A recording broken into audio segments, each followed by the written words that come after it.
I'm out in the field with the 8-wheel drive. Some people wanted footage of the trip. A little bit difficult to get footage of a trip when you're out hunting rabbits anyway. Over there is hunting reserve, and I'm going on far enough that I can see signs of rabbits. But you can also see here, there's wallaby tracks, as they've got the feet like that. And they've been bouncing along up here. You can see a few divots up there. They've been using this track. And they've had a younger or smaller one off to one side here as well. But the rabbits are what I'm after. They're a pest species here. I'm gonna get a few of them.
A GoPro battery changed later, and we've got ourselves a good spot up here.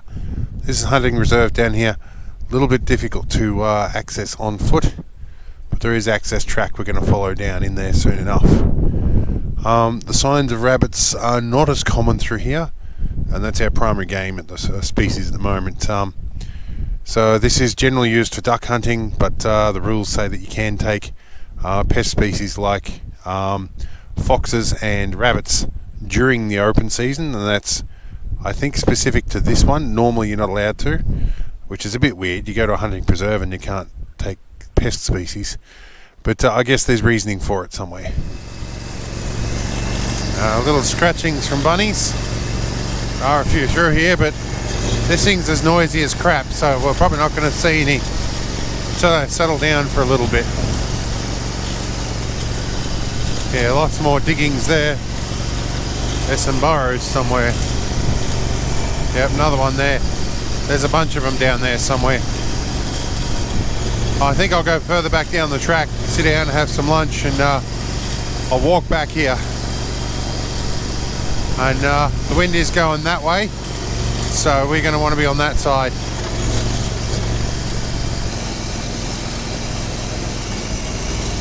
Oh, some wallabies or some kangaroos coming down this hill. There's some big divots. He's having a hard time slowing down. He's digging his toes in as he comes down the hill.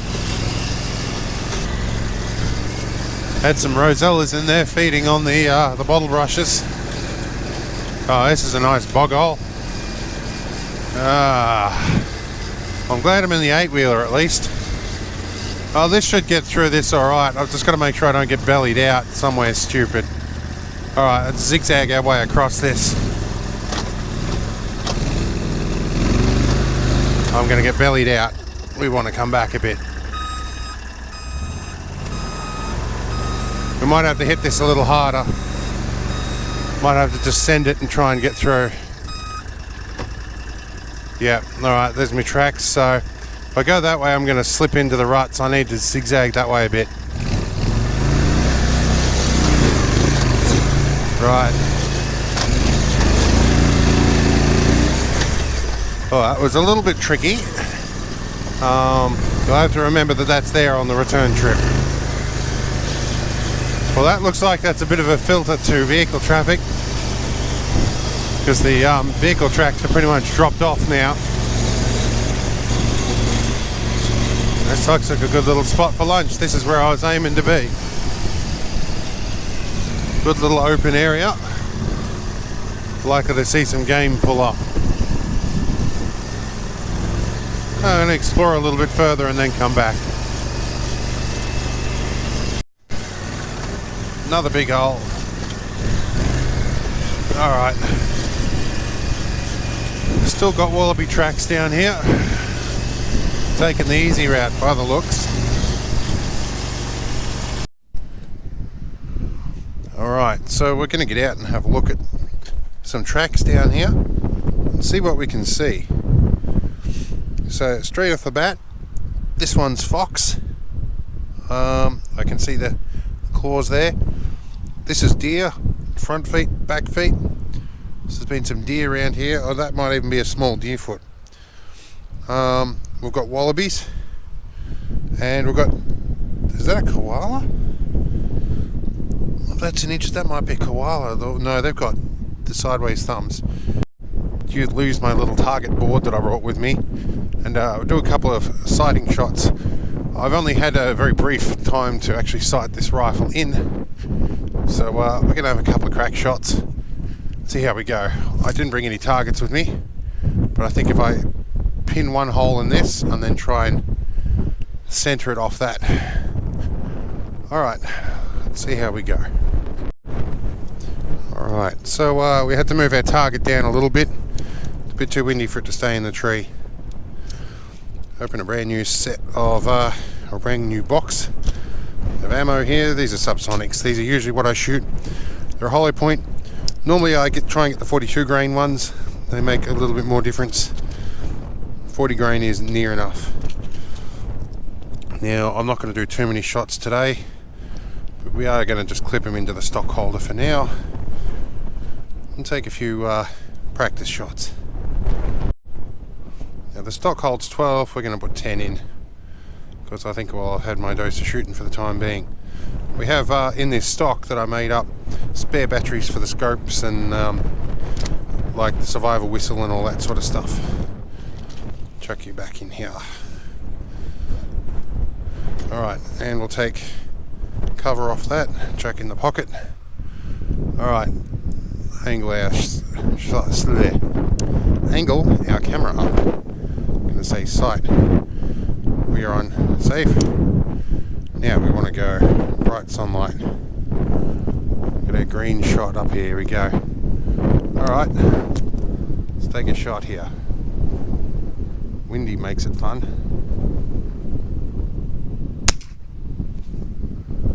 Alright, I hit it. I won't leave our brass laying around. Don't like to leave a sign that we were here. Now this is typical of the distance I'd shoot a bunny at. Now, by the look of it, I went a little bit high there.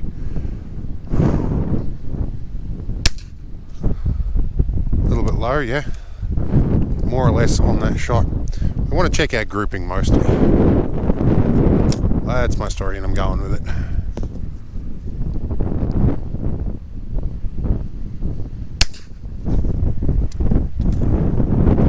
You can get into a bit of a rhythm with this. For a survivor rifle it'd work pretty well, but for like rapid fire it's not the way to go.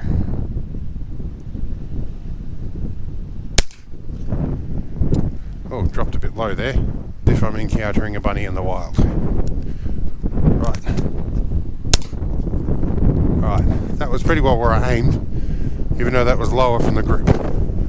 Alright, we are unloaded. Turn our scope off. Alright. So looking at this, my first shot was about here. I'm not sure if you can see. I've got a couple through the same hole at the top there, and the grouping was around there. This was the last shot. This is my low shot, so the others have probably gone over and above. Yeah, but these hollow points do expand nicely. When you get a bunny, if you get a nice central shot, they do a little pop into the air and they're dead by the time they land. It's about as humane, I guess, as you could do it. I don't like seeing animals suffer even if I'm shooting them. I like it to be over quick. Otherwise I will pass up the shot if I can't make it cleanly, even if it's a rabbit. The animals that you take still deserve respect.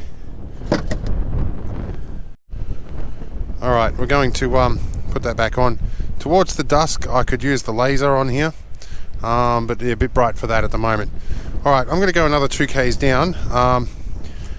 There is another mate that he's on the down here as well. He reckons he spotted some bunnies. Whether I can get there without scaring them all off is a different matter. But we'll put this all away for now. Alright, so now there's another thing I need to do here is reset my trip meter. That's my total. I don't think I've got a trip meter in this. I wanted to check the amount of distance I'm doing versus the fuel to work out accurate economy. And I'm right at about the 25 litre mark of fuel. The tank was chock-a-block full on the way here. So I think it's 27 litres when it's up to the neck. But anyway, let me figure some things out.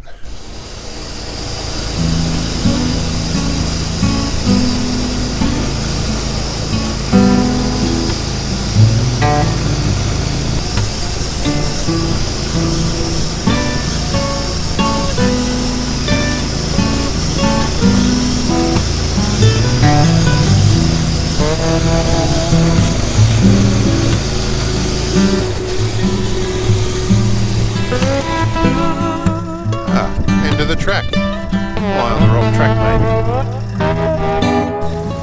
Well, there's certainly some big holes through here. You can tell the people that want to get bogged, so they go through those holes.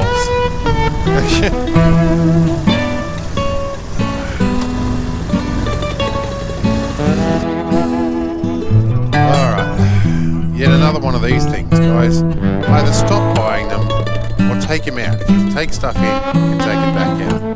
This one's also obviously been set on fire. Right. In terms of hunting rabbits, I think that I got here a bit late in the day. I spent a bit too much time prepping and topping up fluids and stuff in this.